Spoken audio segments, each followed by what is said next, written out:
Assalamualaikum warahmatullahi wabarakatuh. Ila hadratin Nabi Mustafa Sayyidina Muhammad Rasulullah sallallahu alaihi wasallam wa jami' azwajihi wa dhurriyyatihi wa ahli baitihi wa jami' ikhwanihi minal anbiya'i wal mursalin wal awliya'i wal syuhada'i was shalihin was sahabati wat tabi'in wal ulama'i wal musannifin wa jami' malaikatil muqarrabin alaihi wassalam wal hadrati sultani awliya syai'atul qadi al-kailani wa imam bahauddin an-naqshbandi wa imam Abu Hasan Asy-Syadzili wa imam Abu Hamid Al-Ghazali wa imam Bilal Al-Baghdadi wa imam Abu Yazid Al-Bastami wa imam Muhyiddin Ibn Arabi wa jami' sadati sufiyah wa jami' a'immatil muhadditsin wa jami' a'immatil mufassirin wa jami' a'immatil mujtahid mutlaq Imam Maliki, Imam Hanafi, Imam Syafi'i, Imam Hambali wala haul jami' auliya isah fi Jawa khususan dalam Bahradan Ahmad Rahmatullah Sunan Ampel wala haul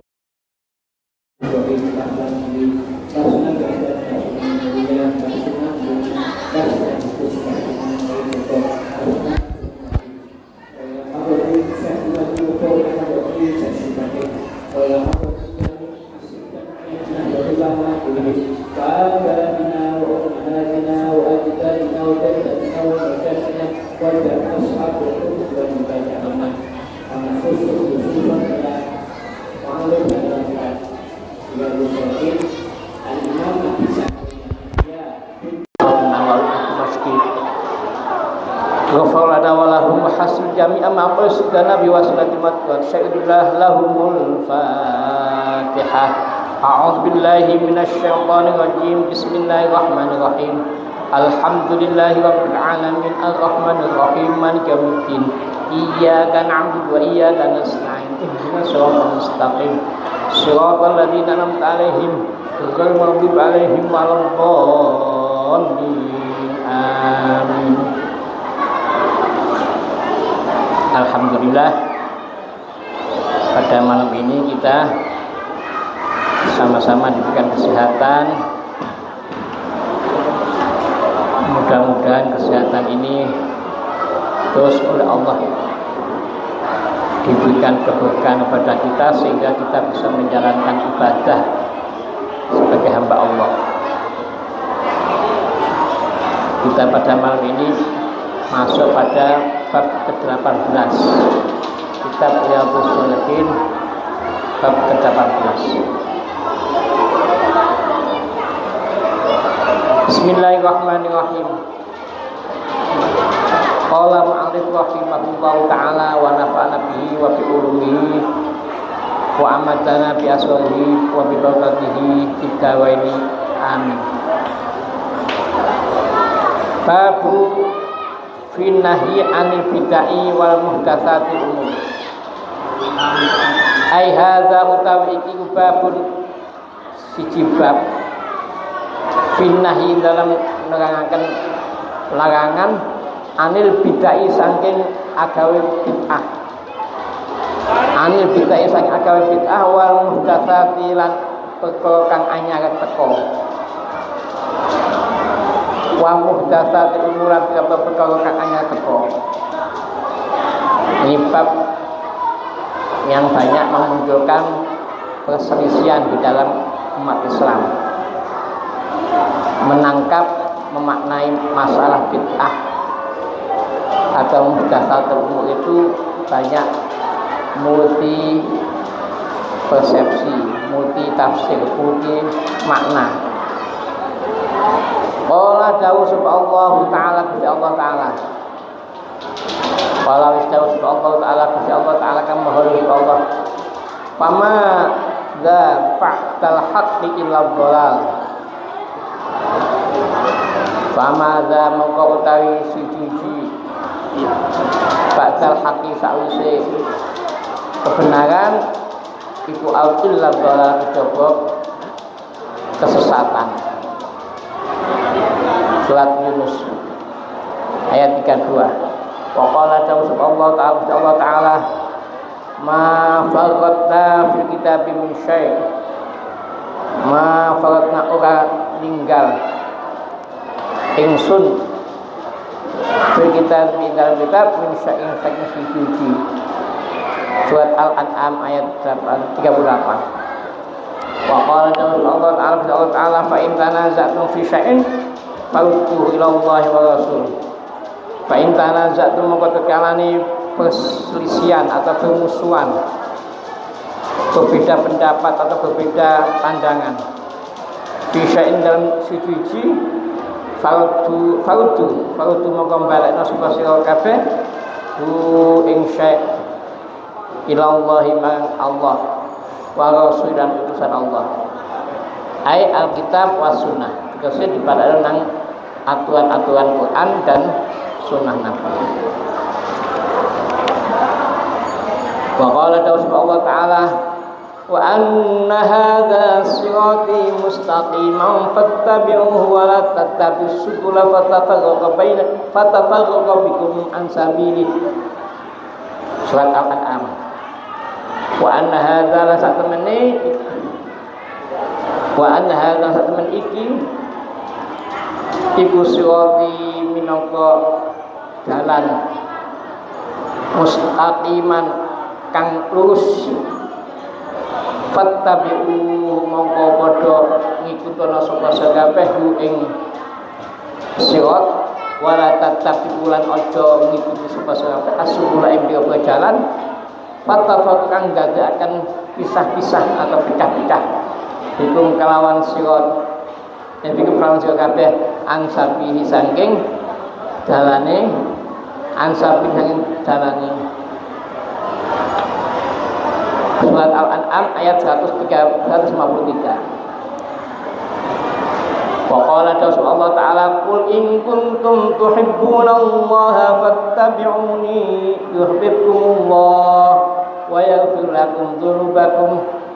Qul katakan wahai Muhammad in kuntum lamun ana sapa sira kabeh sahabat tuhibbuna seneng sapa sira kabeh sahabat Allah insya Allah fattabi'uni mongko ngikutana sapa kabeh ning ingsun yuhbib mongko bakal nyenengi kum ing sira kabeh sapa Allah Gusti Allah wa yaghfirlan bakal bakal ngapura sapa Allah lakum mang sira kabeh dunubakum ing pira-pira dosa sira kabeh. Surat Al-Imran ayat 31. Wal ayatu fil babi katsiratun ma'lumatun. Wal ayatu baik ayat wal ayatu utawi ayat fil babi dalam bab iki masalah bid'ah iku katsiratun akeh maklumatun kang disebutaken.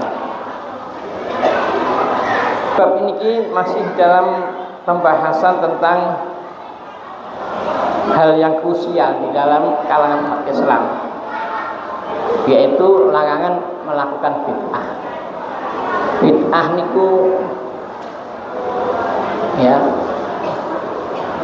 itu adalah termasuk salah satu sifat Allah. Ya berarti al-bati yang menciptakan sesuatu yang belum pernah ada. Jadi makhluk manusia sebelumnya belum diciptakan, dan Allah menciptakan Nabi Adam. Berarti Allah itu adalah bid'ah, membuat sesuatu yang belum pernah ada. Dan itu yang Allah bersifat bid'ah begitu ya, wajar karena zat yang maha berkreasi, zat yang maha kuasa, zat yang maha berkehendak, tidak ada yang bisa menghalangi kehendak Allah. Maka ketika Allah membuat sesuatu yang belum pernah ada kemudian ada, wajar. Artinya Allah itu adalah zat yang maha pencipta sesuatu yang belum pernah tercipta. Belum ada langit, Allah menciptakan langit. Itu masuk Allah bid'ah dalam pengertian bahasa. Dalam pengertian bahasa adalah menciptakan sesuatu yang belum pernah ada. Nah, persoalannya dalam konteks beragama atau dalam konteks hadis ini yang dimaksud bid'ah itu adalah melakukan sesuatu yang itu di atas namakan agama padahal belum atau tidak pernah dituntunkan oleh Nabi Muhammad SAW.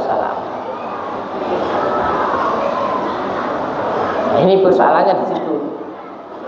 Sehingga banyak menginspirasi mereka-mereka yang berbeda pendapat saling mengklaim saya yang paling sunni, saya yang paling cocok atau paling sesuai dengan sunnah Rasulullah. Maka akhirnya dikalungkan. Yang lain juga begitu, saya juga yang paling cocok atau paling pas dengan apa yang dilakukan oleh Rasulullah. Masing-masing mengklaim sesuatu yang dia pandang sesuai dengan apa yang dilakukan oleh Rasulullah. Memang itu ada hadisnya bahwa semua itu besok ya sataftai ummati ala salatin fasab'ina fiqatan, dan bahwa umat Nabi Muhammad itu sudah diprediksi kelak nanti akan terpecah-pecah menjadi 73 golongan. Kulluhum finnar illa wahidah, semua akan masuk neraka kecuali satu. Akhirnya sahabat bertanya, sinten wahai Rasulullah yang dimaksud satu itu? Man dia wahidah, siapa yang dimaksud satu itu? Rasulullah menjawab dengan bahasa yang sangat lugas, ma ana alaihi wa ashabil yauma. Yang dimaksud dengan orang yang selamat atau yang satu itu, kelompok yang satu yang selamat itu adalah ma'ana alaihi yauma ma'ana alaihi wa ashabil yauma. Siapapun yang mengikuti jejak saya Rasulullah, wa ashabil yauma, dan sahabat-sahabat saya. Maksudnya sahabat-sahabat saya ya sahabat-sahabat yang tahu persis perilaku Rasulullah Muhammad SAW. Jadi yang dimaksud dengan kelompok yang selamat itu adalah siapapun yang mengikuti jejak Nabi Muhammad SAW dan atau mengikuti jejak sahabat-sahabatnya Nabi yang Al-Mahdi, atau yang dapat petunjuk, atau yang sahabat-sahabat Nabi yang betul-betul ya memang punya kapasitas memberikan penjelasan. Jadi siapapun yang mengikuti jejak Nabi atau berpedoman pada dawuhnya Nabi atau perilakunya Nabi atau perilakunya sahabat, itu termasuk kelompok yang selamat. Karena dalam keterangan yang lain disebutkan ashabi kan nujum, sahabat-sahabatku itu bagaikan lintang, bagaikan bintang. Mungkin kalau panjenengan di daratan tidak begitu penting apa maknanya bintang, tapi bagi pelaut-pelaut, petani-petani yang di tengah sawah jauh dari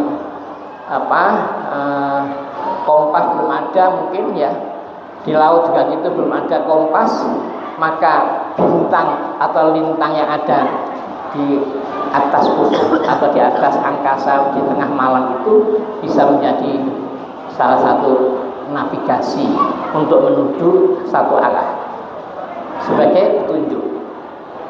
Nah, ketika Nabi Muhammad SAW sudah wafat, maka dilanjutkan oleh sahabat. Sahabat memberikan satu ya praktek-praktek amaliyah, tentu tidak semuanya persis dalam arti tidak semuanya yang pernah dilakukan oleh Rasulullah, karena Rasulullah sudah wafat, maka muncul namanya ijtihad. Ijtihad itu adalah kesungguhan beliau yang memiliki kapasitas untuk menemukan hukum. Contoh, ketika kepemimpinan Khalifah Abu Bakar As-Siddiq itu ditabuk beliau sebagai penentu, katakanlah pemimpin atau Amirul Mukminin atau Khalifatul Rasulullah yang pertama, itu sudah melakukan bid'ah. Apa itu bentuknya? Yaitu membukukan atau menyusun Al-Quran yang asalnya dalam benaknya otak masing-masing sahabat dikumpulkan, disusun berdasarkan yang didahulukan Rasulullah, kemudian dicatat. Salah satu sahabat yang menjadi sekretaris pencatat adalah namanya sahabat Zaid bin Thabit. Salah satunya sahabat yang cerdas, yang pintar, yang ya tentu bisa hafalan Qurannya juga utuh. Kemudian beliau mendapatkan salah satu perintah untuk menjadi salah satu tim penyusun kitab atau Quran dikumpulkan dalam satu mushaf. Zaman Rasulullah tidak ada Rasulullah memerintahkan supaya disusun dalam kitab, tidak ada perintah itu. Tapi kenapa sahabat Abu Bakar berani menyusun itu atas desakan daripada sahabat Umar yang berinisiatif? Tapi keputusan pada sahabat Abu Bakar karena waktu itu adalah khalifahnya adalah sahabat Abu Bakar. Didesak berapa kali, sahabat Abu Bakar masih akan menimbang-nimbang. Boleh gak? Sampai sahabat Rasulullah, sahabat Umar mendesak dengan menunjukkan banyaknya sahabat-sahabat yang lain yang hafal Quran sama berguguran atau meninggal dalam peperangan, terus ditunjukkan apakah ini sampai menunggu habisnya yang hafal Quran kita menyusun atau membukukan Al-Quran itu. Sahabat Abu Bakar akhirnya ya mungkin istikharah dan sebagainya, minta petunjuk Allah. Lantas sahabat Abu Bakar berkeputusan, oke, silakan sekarang dibentuk tim menyusun atau mengumpulkan Al-Quran yang asalnya ada dalam otak manusia sahabat-sahabat, tapi kemudian dikumpulkan jadi satu mushaf atas desakan daripada sahabat. Itu bid'ah itu secara bahasa.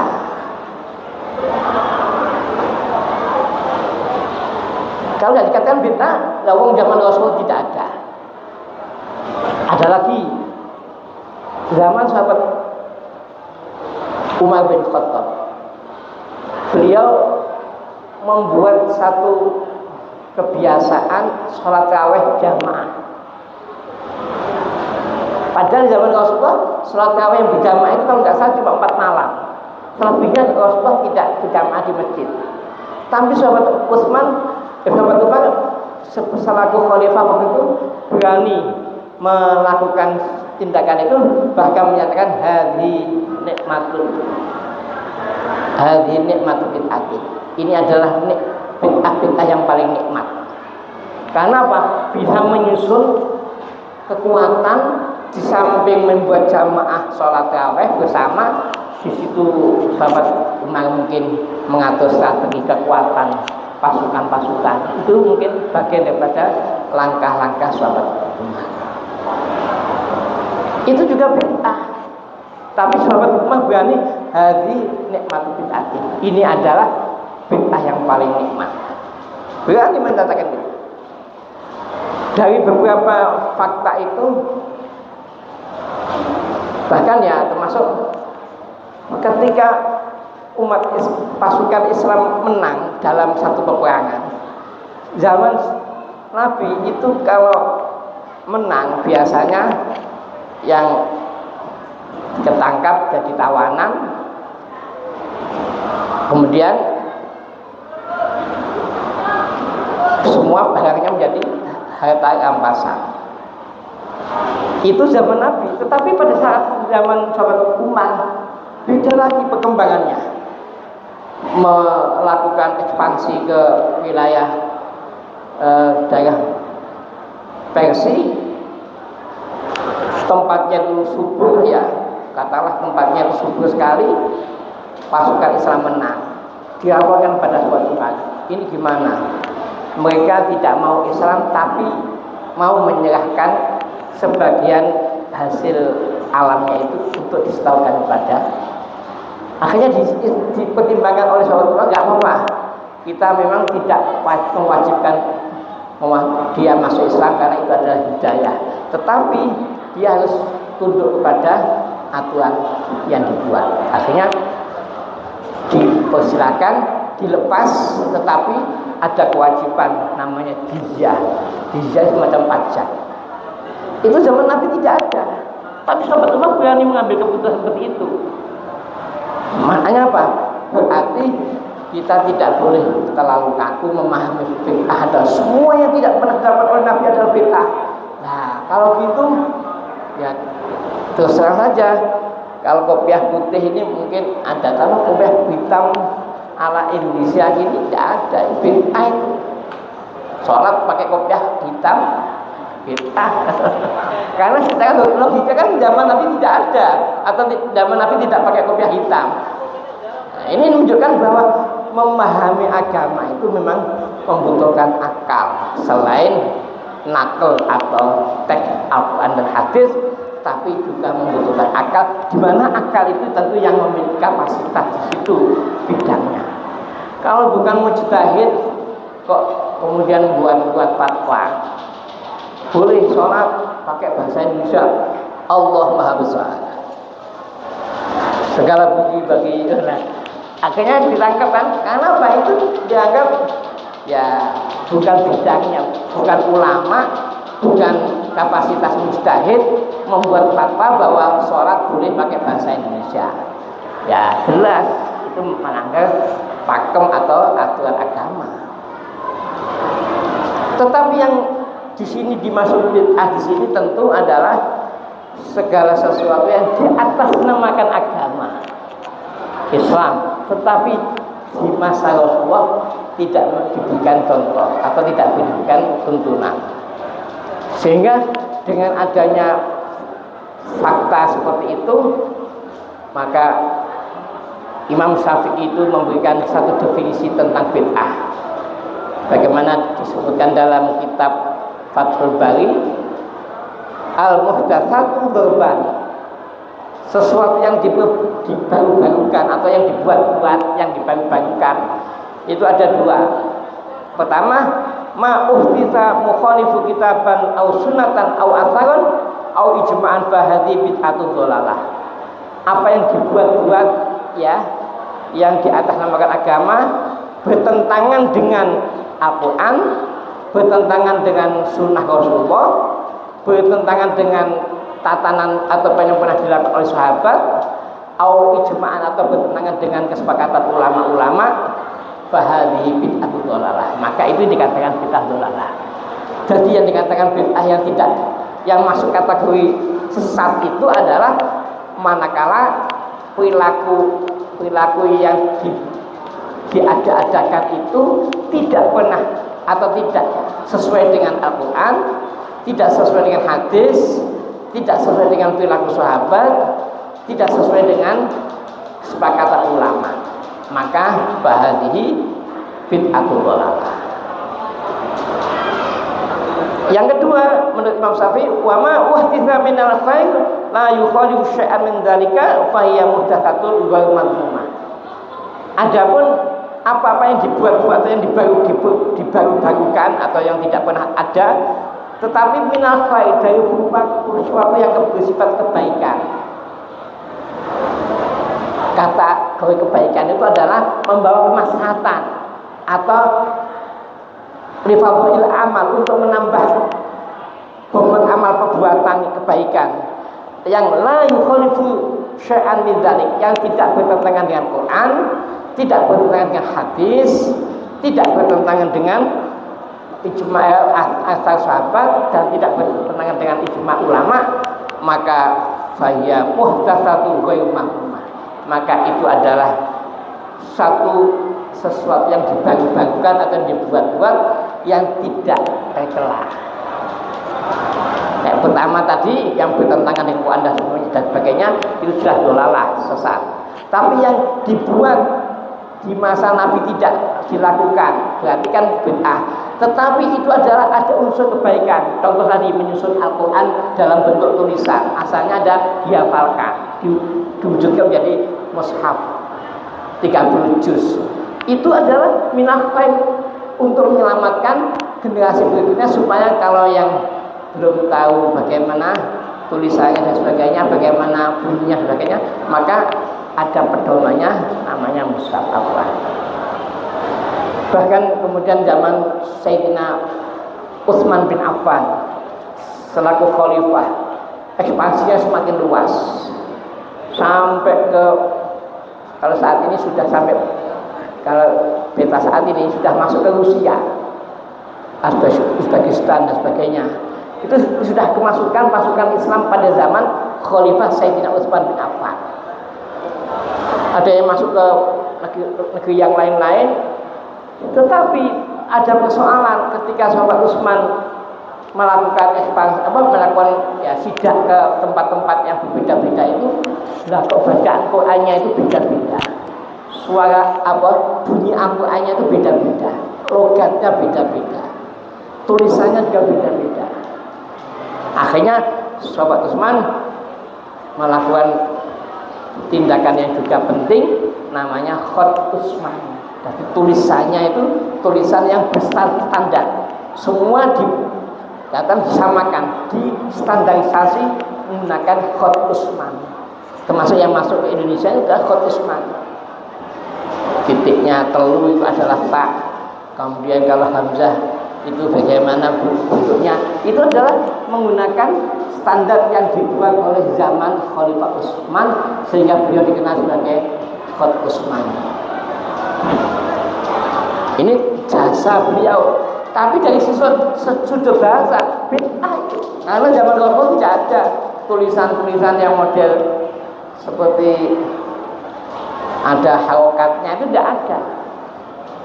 Yang membuat harokat itu adalah ahli ilmu nahwu, gramatika bahasa, ahli ilmu sorof dan sebagainya, sehingga menyempurnakannya dengan harokat, titik dan sebagainya.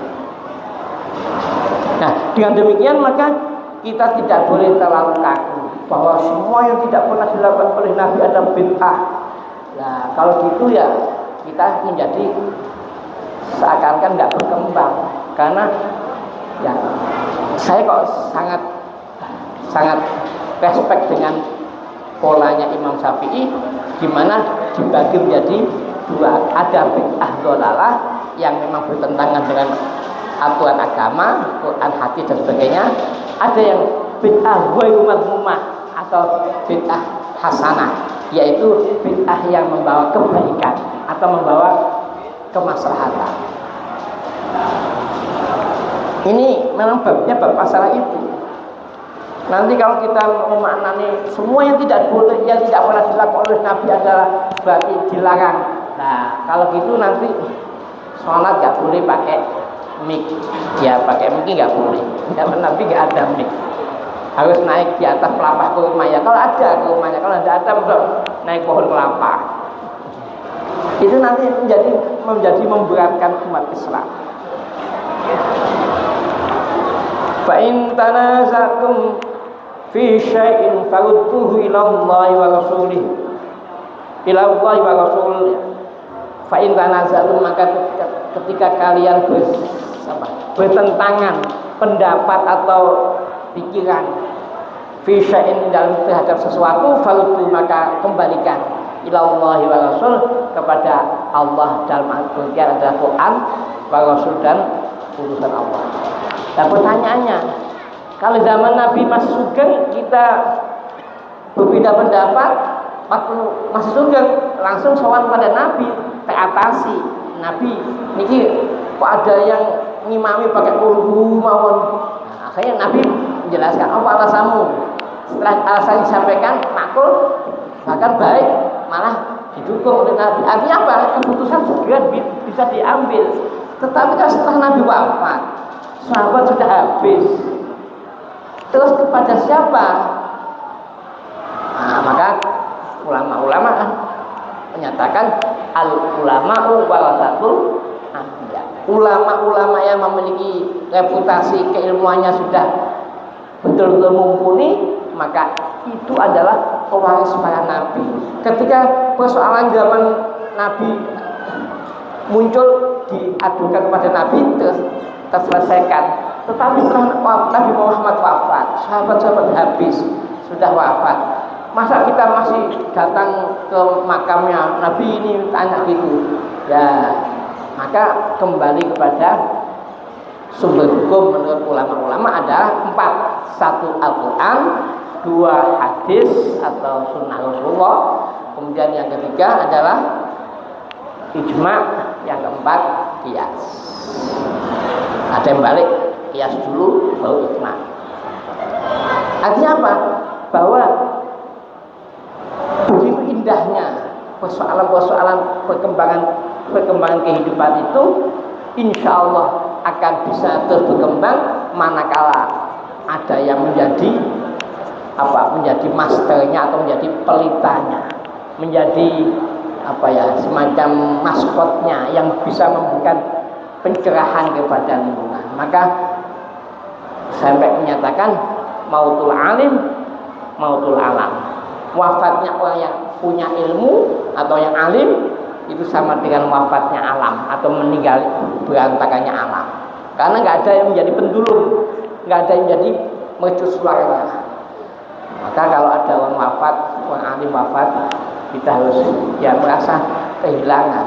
Karena itu adalah menjadi mercusuar atau menjadi satu pendulum untuk menapaki kehidupan yang selalu berkembang.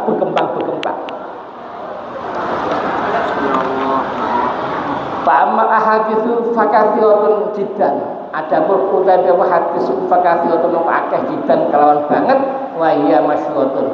Wa hiya utawi hadis iku masyhuratun terkenal. Fanat tasiu mongko dadi kringkes ana taufin saking pira-pira saking arah minha saking hadis. Yang pertama di sini diambilkan hanya dua hadis yang membahas tentang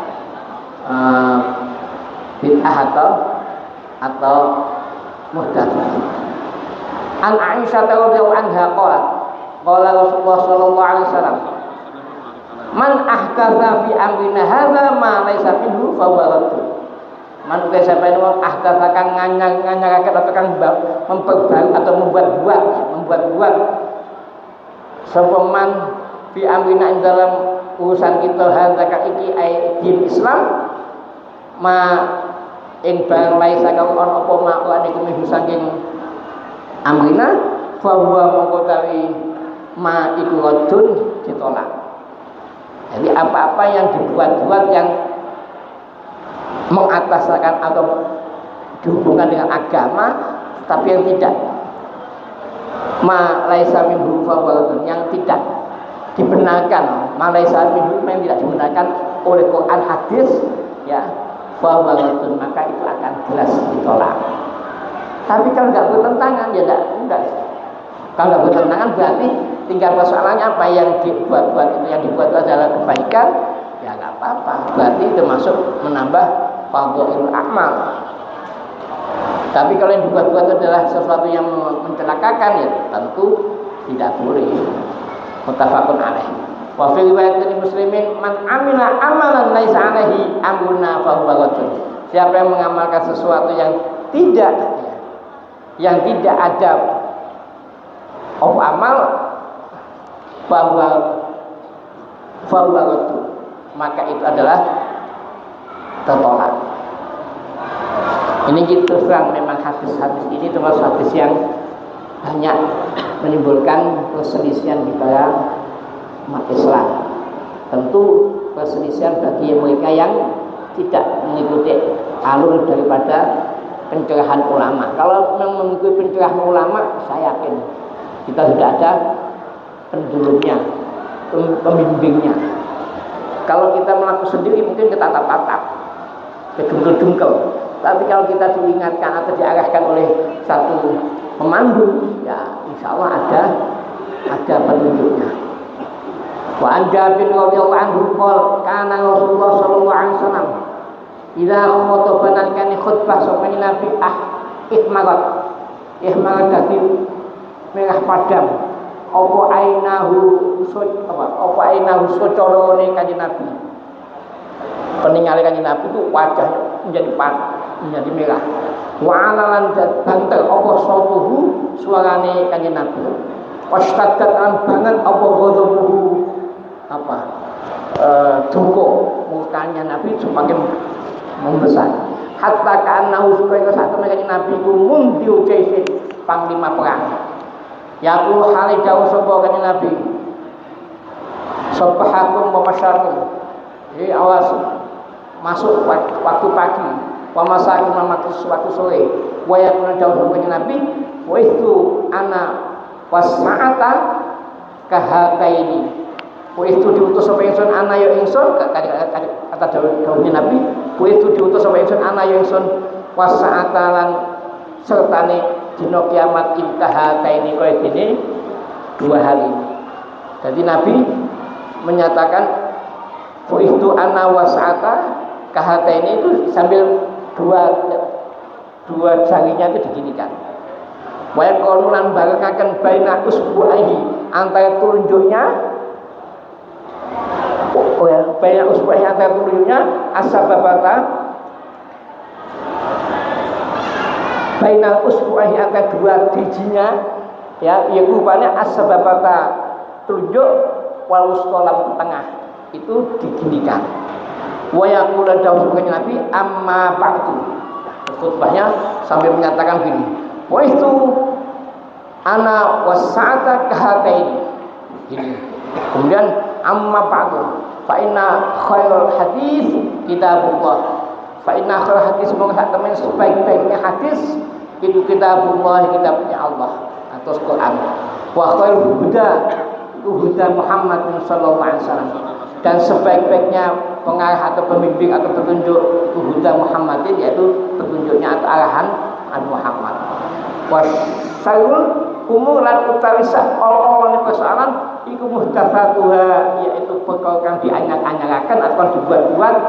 Wa kullu bid'atin dhalalah wa kullu bid'atin taisabun suci wa kullu bid'atin taisabun bid'ah iku dhalalah sesat. Lumayan kulo kan jauh seperti Nabi, ana aula bi kulli mukminin min nafsi. Ana utawi ingsun iku aula luwih utamane kelompok atau wong bi kulli mukminin kelawan saben mukmin min nafsi sang awake mukmin. Mantal kamalan fa'ala fa'ali wa man takainan awliya'an fa ilayya wa alayya. Siapa yang meninggalkan malah ing bondo fa'ali mongko itu dadi miliknya keluarganya. Paman nanti sebentar ketinggal semuanya dainan utang audian tawabati fa ilayya mongko bagi ingsun wa alaya mengatasi ingsun. Jadi ini hadis menjelaskan dari sahabat Jabir. Suatu saat Nabi khutbah dengan suara yang lantang sampai sulconnya atau peninggalnya itu sampai memerah dengan berapi-api. Kemudian beliau menyampaikan, itu anak wasa'ata kahatain. Saya diutus zaman 1400 tahun yang lalu, kata Rasulullah, saya diutus ini wasa'ata dan waktu kiamat itu seperti mepet ini, seperti dua jari ini. Enggak terpisah. Jadi Nabi dapat wahyu, diperintah untuk membawa wahyu pada umat sampai kiamat itu tidak terpisah.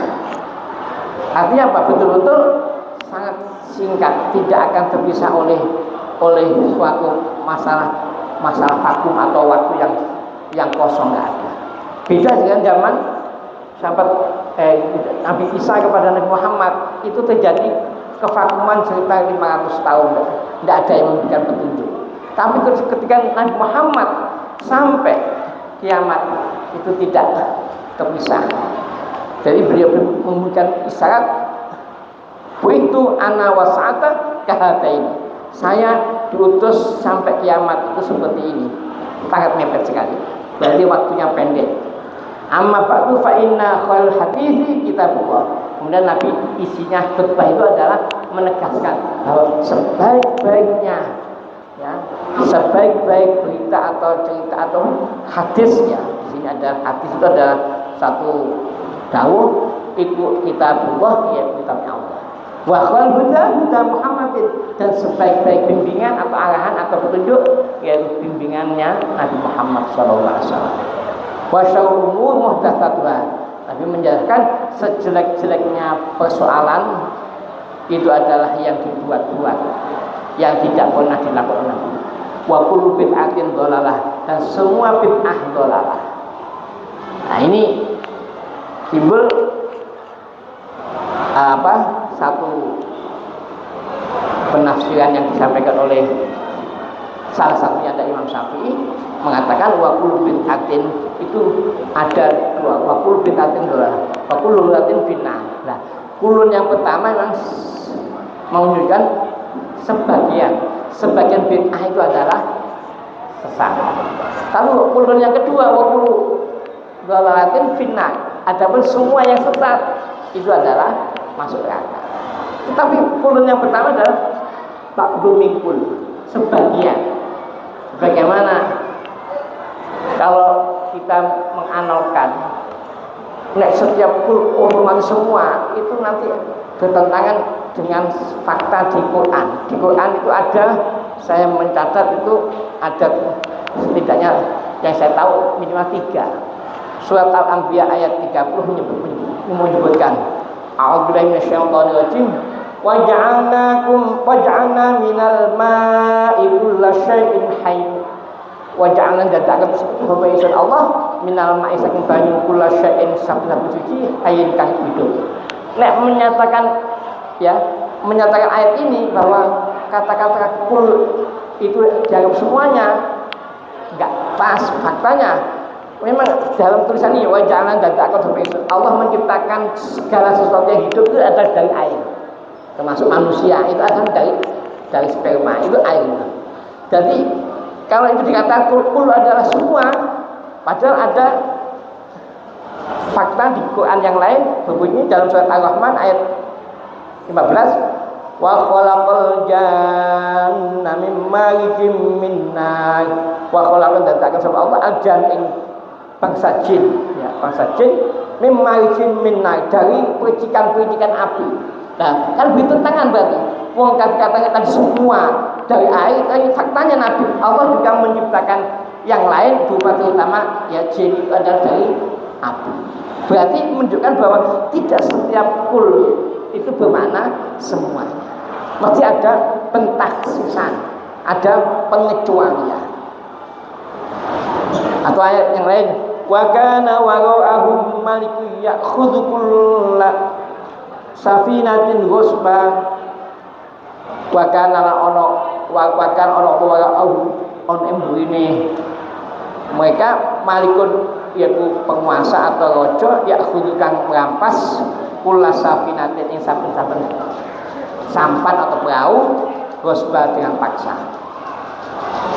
Ayat ini menggambarkan cerita masa Nabi Musa berguru kepada Nabi Khidir.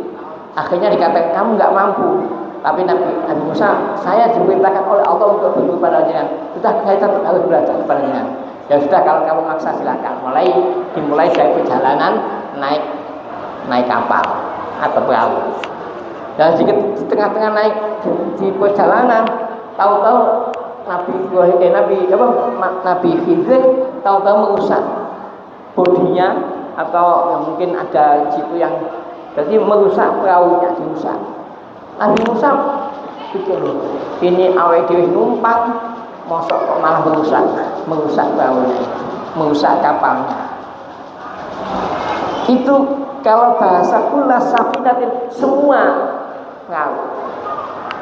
Kan begitu. Kula maknanya kalau dimaknai semua, berarti ada semua. Faktanya kenapa Nabi Khidir merusak sebagai awal yang ditumpang itu supaya tidak dirampas oleh penguasa yang zalim itu, karena melihat perahunya rusak atau dianggap gak penting atau dianggap gak kena didandani nggak usah direbut, berarti menunjukkan tidak semua. Nah, ini menunjukkan begitu. Memang teksnya kulla safinatin ghusba, semua perahu selalu dipaksa untuk diambil, tapi faktanya Nabi Khidir melakukan perusakan itu tujuannya supaya tidak dirampas. Berarti pengertian kulun itu tidak berlaku kepada seluruhnya. Demikian juga pula bid'atin dolalah tadi, tidak semua bid'ah dolalah, karena ada pentaksisan. Mudah-mudahan kita menjadi wawasan yang lebih luas, tidak gampang menyalahkan orang lain, tapi juga kita harus hati-hati. Semua yang kita lakukan harus ada ada sanadnya sampai pada Nabi besar Muhammad SAW, supaya apa yang kita lakukan nanti tidak sampai menjadi ancaman masuk neraka.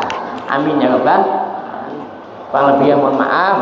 Hadanallahu wa iyyakum, waffaqanallahu lima yuhibbu wa yardah. Kita doa bersama. Rabbi fa'fa'na bi barakatihim wahdinal husna bi hurmatihim wa amitna fi tariqatihim wa mu'afatihim minal fitani. Rabbi fa'fa'na bi barakatihim wahdinal husna bi hurmatihim wa amitna fi tariqatihim wa mu'afatihim minal fitani. Rabbi fa'fa'na bi barakatihim wahdinal husna bi hurmatihim wa amitna fi tariqatihim wa mu'afatihim minal fitani. Alhamdulillah wa subhanakallahumma wa bihamdika asyhadu an la ilaha illa anta astaghfiruka wa atubu ilaik. Subhanakallahumma wa bihamdika asyhadu an la ilaha illa anta astaghfiruka wa atubu ilaik. Subhanakallahumma wa bihamdika asyhadu an la ilaha illa anta astaghfiruka wa atubu ilaik. Alhamdulillah, kurang lebih mohon maaf. Ihdinas shiratal mustaqim. Wassalamualaikum warahmatullahi wabarakatuh.